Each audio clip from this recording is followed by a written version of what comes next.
Hello there. Good morning. Let's see. Am I here? Do I exist? Good morning, good morning, good morning. Ugh, man, long weekend. Just came back from my 30th high school reunion. So if my phone is making noises in the background, it's my old high school friends still texting me. It's fun. It's fun.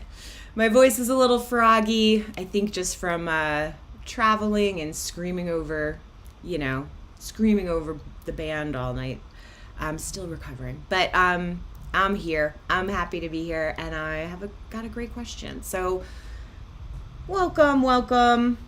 As always, I'm Alison Ellis of Real Flower Business, talking about the business side of your flower business, trying to remove some obstacles, connect some pathways to make it easier for you to make money in your business, communicate with customers, and feel more grounded and confident in the decisions that you're making behind the scenes.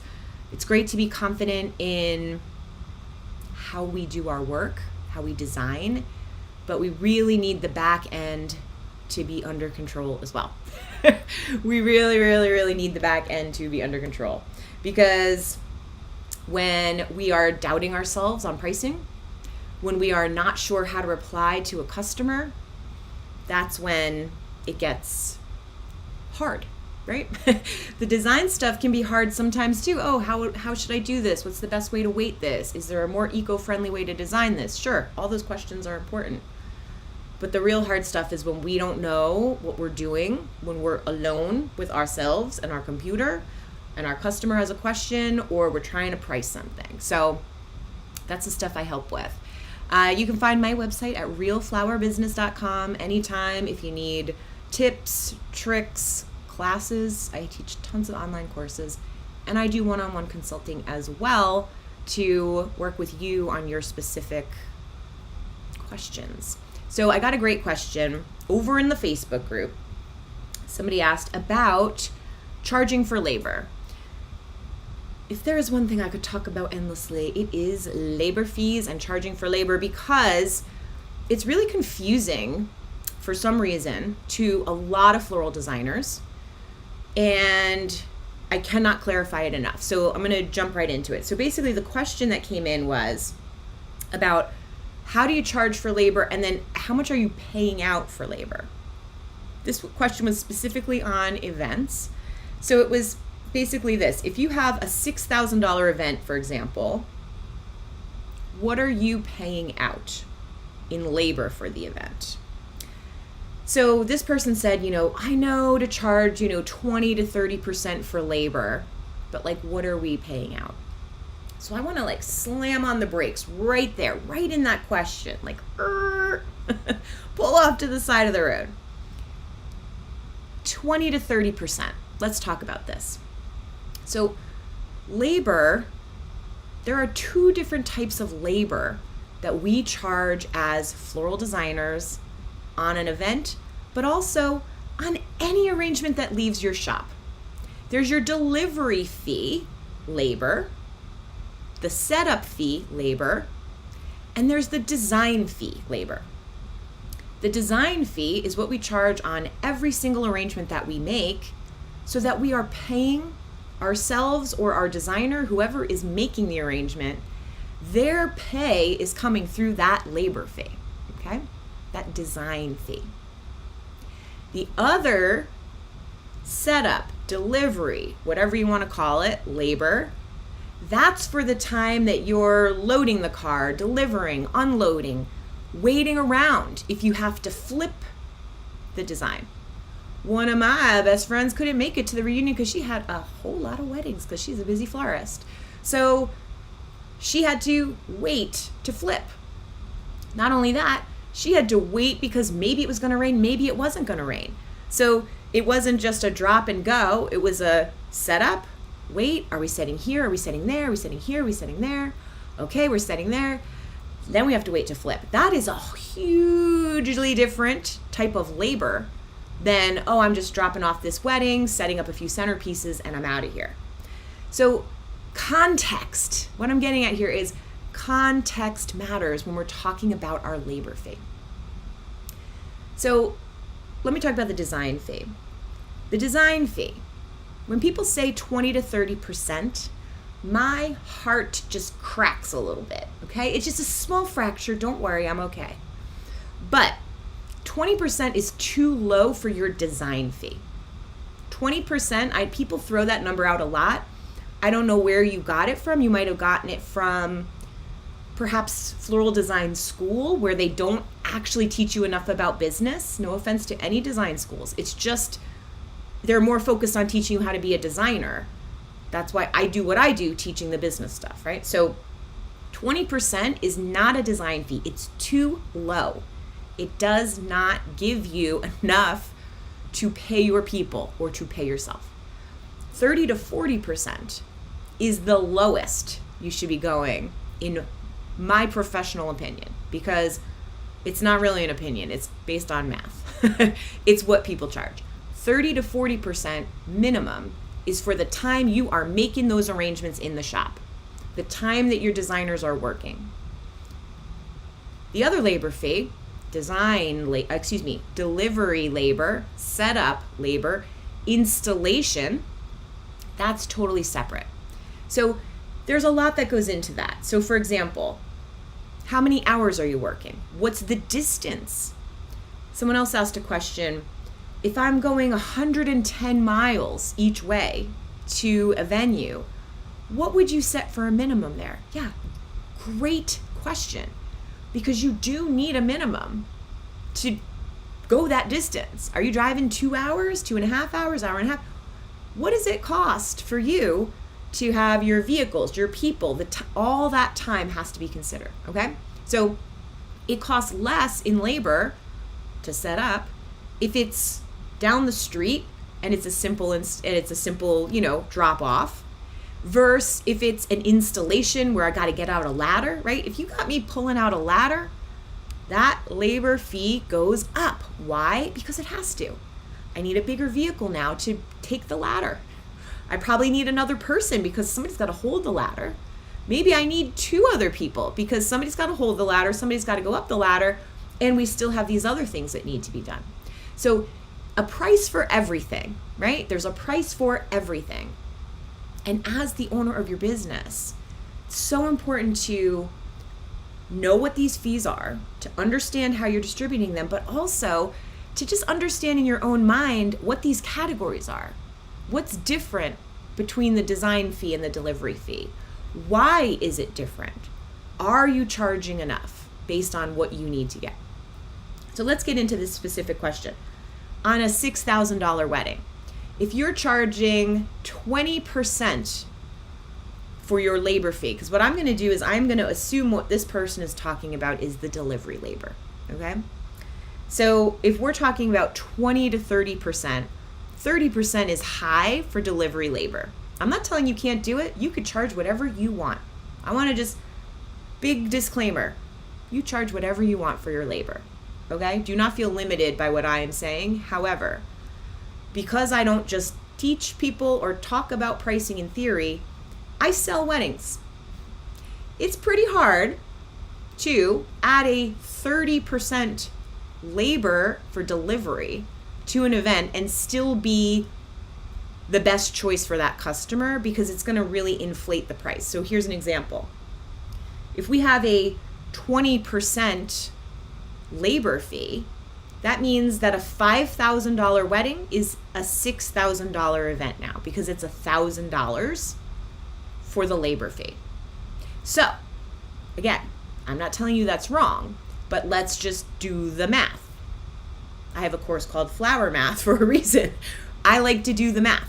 So if it is $1,000 for the labor, what is that event? Again, if I'm just going to a venue that's 10 minutes away and I'm basically delivering bouquets, setting out centerpieces, setting up an arbor, decor for a ceremony, $1,000 is kind of a lot, to go from $5,000 to $6,000 just for the honor of having me set this up for you.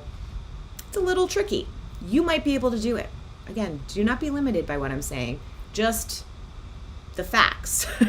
The facts are when a $5,000 wedding suddenly is now $6,000 with the labor, we have to think about that. So within my, when I'm doing that math, if it's $1,000 for labor, if that's $50 an hour that I want to pay myself or pay my team, that's 20 hours worth of work. 20 hours. So does it take you 20 hours that day to set up? Is this labor that's for other things? You know what I'm saying? Do you have multiple people? Maybe, there's other factors in there that I'm not aware of. Again, if it's getting on a ladder and setting up a big chandelier or something, yeah, $1,000 probably isn't even quite enough, okay? But so this is where we need to understand where we fit these design fees, labor fees, delivery fees into our equations. Your design fee should be accounted for in every price you give. Here's the centerpiece. It includes that design fee. You're taking that little piece of that design fee, that 30 to 40% on every single piece, and that's how we're paying for the time in the shop that we're working. Whether it's you or your team, that's where that money comes from. This is how I divide it up, right? One of the most fascinating things to me, well, there are a couple things. One is how people see flowers. People will describe a flower, and I'm like, that is not in any way how I would describe that flower. The way people see things, it's hard to communicate sometimes. But also, the way that people think about math in their business. I think about it in like buckets because it makes more sense to me. So I'm getting the money for the design time in the arrangement, and I'm getting money for the delivery and installation and setup and breakdown, right? Because breakdown is also part of this. If you have to go back, what goes up must come down. So if you have to go back and take that chandelier down or break down the arbor and flip, all those things need to be considered. So maybe that $1,000 fully justified. Again, I'm not here to limit you. Just telling you, we're really dealing with real people. People hate paying for delivery. They're used to free delivery. So we want to make sure that we're charging enough, but that we're also presenting it in a way to the client that is palatable. It's not necessarily $5,000 for your flowers and $1,000 just for me to set it up. But then again, maybe it is. Okay? But the number of people, the complexity. For some people, you are in like a busy city. You're double parked. You're going to get a parking ticket. That's true. For those of us who are like, I'm in Vermont here, we're not used to that, but that can happen. Some people need to leave extra early because if you leave any later, the traffic you're going to be sitting in is insane. So you do have more hours than you need on that invoice because it's just how it goes. If you're going to actually make sure you get there on time and not get stuck in whatever, shore traffic, beach traffic, whatever, city traffic, wherever you are. So to thine own self and thine own pricing, be true, but understand what's what. So what should you be paying out for the event? Again, really depends. To me, a $6,000 event isn't like that big. It's big, it fits in my van, but I don't necessarily need like a whole team to set it up. Again, unless it's not very big in terms of the number of centerpieces and bouquets, but there's one big installation. So we need to know, what are all the pieces? What does it cost to do this job? On something like an installation, I'm probably putting that setup and breakdown fee as well as the design fee just all lumped into here's the cost for the hanging chandelier. Because they're not inextricable. You can't like get me to create the chandelier but not put it up. You can't get me to create it and put it up but not take it down. So it's got to all be in, again, just to make it palatable and easy for the client. Here is the total amount that's going to be added onto your bill if we do this chandelier. Other way I like to do this is other reason I like to do this is because if they take the chandelier off of the order, and they go, oh, you know what, we don't want that after all, I don't have to now reduce my delivery fee. It wasn't accounted for in that delivery fee. It was accounted for in that price, okay? that felt like a small tangent, but also very relevant. So I hope that's helpful to somebody out there. Because when we just have this big fee, labor, we have to be cautious about how that comes across to our customer. So the moral of the story here is you need to get paid for your labor. The design fee is one aspect, your installation is another, and we have to keep an eye on what does this really end up costing the customer versus what is going out of our pocket. So back to that question, how much do you pay out? A $6,000 event for me isn't that large. I could do that like myself and then bring like one person with me and we could have the whole thing set up. So what I'm paying out, even if I'm considering like what I pay myself, is going to be somewhere between $50 an hour to maybe a little bit more than that for the time where like both me and my employee are working at the same time. And when we're thinking about like the difference between what we're paying out and what we should be making, this is where you need to have a foundation of understanding of like, what is it? Excuse me. Today is just the clear your throat broadcast. Sorry. When you're thinking about what you're paying out, what you're bringing in, when you are in the shop working, you should be making enough arrangements per hour with a design fee that covers your time times 3 or even 4 times that hour. So if you are paying a designer, let's just say $20 an hour, they should easily be able to make at least $80 worth of design fee coming in on your arrangements, and probably more. Because if we're creating the same arrangement, kind of doing multiples, there's no reason they should not be able to make 5 arrangements at a time, 3 arrangements at a time, but do many over the course of the hour, 2, 3, 5, 8, however many hours you have them there working. So whether it's a freelancer, great example, maybe you have a freelancer who comes in. They should be making you money every minute that they are working for you.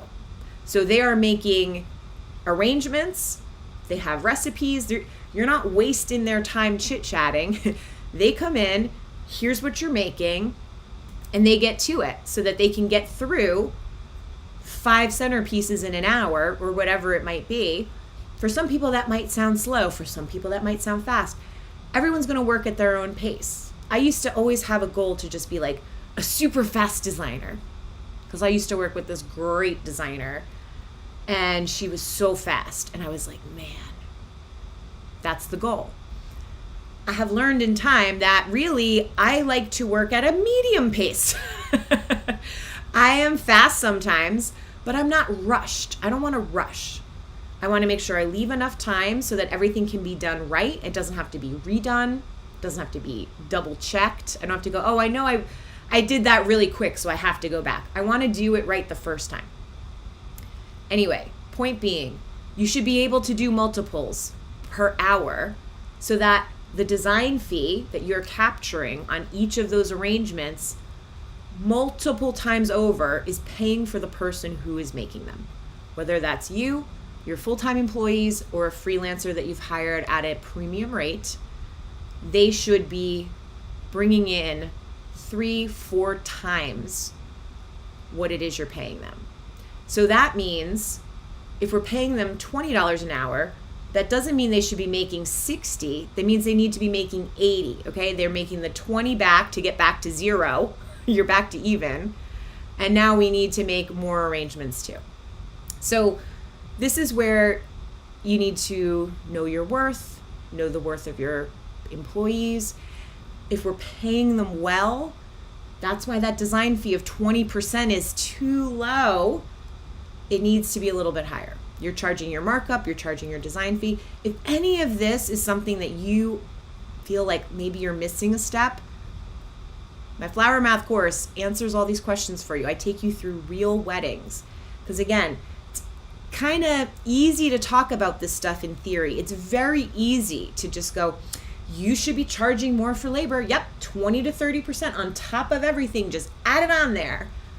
But we have to sell it, and we have to have the customer accept it. And we need these things to feel like they're in line where they're getting value. So we also need to make sure we are getting paid. So if we're making sure we have that design fee, excuse me again, if we're making sure we have that design fee paying for our time in the shop, and then we've got our labor, delivery, setup, however we're calling it, the additional labor for our time. This is what we're doing. This is what we are trying to do. Making sure we're getting paid for all of the things. From the minute I'm loading my van to the minute I am back in the driveway unloading my van, I'm getting paid that day because you are taking my entire day to do this event. That's why, again, you can set your price. If it is 30% on top of the flowers, more power to you. Like, you should get your money and get paid. If you can do it, do it. But we don't want to price ourselves out of the market. Hey, Joy, I see you in the comments. No, this is not a Zoom. This is my live Tuesday Q&A. The Zoom on Patreon is our monthly Q&A call. Our next one, I'll pull out my trusty calendar. Our next Zoom is the 28th of July. So for anybody watching, if you want to do private Q&A where we're not broadcasting, we're just like talking and answering questions kind of privately in a small group, we do that in my Patreon community every month. And it's a really great way to, as one of the members said the other day, this is kind of like a little mini therapy session to debrief on what's been going on all week. So yeah, we do that. So thanks for being here, Joy. And sorry you thought we were gonna, I'd love to see your face right now. But yeah, this is my live broadcast, and the Zoom is over in my Patreon. Every month we do it, and it's one of my favorite things to do. So, all right, I think she says, got it. Thanks for tuning in, though. I appreciate it. I'm gonna end it there unless anybody has a question, because I think that the most important thing when it comes to this question, what are you bringing in versus what are you paying out? The most important thing is we're not just breaking even. We're not bringing in and then paying all of that out. You need to have a profit coming in where you're making more than what you're paying out in labor. That is just how this works. And let me add, actually, before I close, there was a nice comment on the question in my Facebook group where someone said, you know, one of the things I do is if I charge for labor but I don't pay it all out, I kind of save it and bank it for maybe like a slower time, like later in the season when we're not as busy, because I know I still have employees to pay then. I love this answer because what it does, it sort of reveals, like I was saying before, how people think, you know, in their business about the buckets of money that come in. Where do these things go? So it's like, I'm going to bring in money over here because I know I'm going to need it over here. This is how we run our businesses. Thinking that way isn't going to work for everybody, right? That's why I appreciate that person sharing the way that she does this in her business, because you can all grab a little nugget of wisdom from somebody on how do they manage their funds, right? How do they think about where this money belongs? What is it for? What does it cover? And it's not about breaking even on your labor fee. It's about paying for your people and having a little bit of profit at the end as well, and making sure you're getting, it's a super important part of that design fee, super important part of your bottom line, because you are not going to reach your profit margin goals if you are not charging enough for your design fee. Okay, so labor, to sum it up, labor is two different things. Design time in the shop, making that stuff look beautiful. Labor on site, labor delivering, labor picking up, all that stuff, that is totally separate and needs to be accounted for based on time, distance, people, complexity. get out of bed fee. I don't want to work on this day. I don't even want to work. It's a holiday. There's a price for that, okay? This isn't about gouging the client. It's about understanding what it really takes to make this job worth it for you, all right? So, that said, keep doing beautiful work. Keep moving forward in your business. If you have questions for me, reach out anytime. I can answer them in a Q&A, or if you want a more intimate situation where we can just talk about your stuff privately, join me over on Patreon. Become a flourishing floralpreneur, and we talk every month. You can also join over there for free, and I even have like a very, very low ticket membership to get access to a bunch of classes and fun things that I share over there from time to time, plus a whole vault, the Patreon vault of like many, many years worth of lessons and tips. So I'd love to have you join me there if you're interested in getting more from me. Keep doing beautiful work for now. Keep moving forward in your business. I'm going to just keep getting this frog out of my throat. Fully worth it. Fully worth it. It was a great reunion. Totally worth it. But see you in the comments or over in my inbox if you have any questions.